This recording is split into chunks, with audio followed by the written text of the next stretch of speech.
சேவகன் இளமை கலைஞன் இவனே சேவகன், சேவகன் கடமை தலைவன் இவனே சேவகன். மலபார் கோல்டன் டைமண்ட்ஸ் தமிழ்நாட்டில் தனது 36வது புதிய ஷோரூமை சென்னை துறைப்பாக்கம் OMRல் திறந்துள்ளது.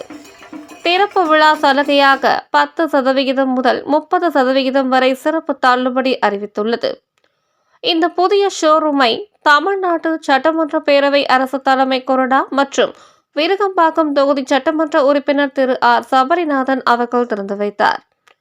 இந்த நிகழ்ச்சியில் மலபார் கோல்டன் டைமண்ட்ஸ் தமிழ்நாடு தலைவர் திரு யாசர், தமிழ்நாடு மண்டல வணிக தலைவர் திரு சபீர் அலி, தமிழ்நாடு வடக்கு மண்டல தலைவர் திரு அமீர் பாபு, தமிழ்நாடு மேற்கு மண்டல தலைவர் திரு நௌசாத், சென்னை துறைப்பாக்கம் OMR கிளை துணைத் தலைவர் ரிஜா சாஹிம் மற்றும் மலபார் கோல்டு அண்ட் டைமண்ட்ஸ் மேலாண்மை உறுப்பினர்கள், கிளை ஊழியர்கள் கலந்து கொண்டனர்.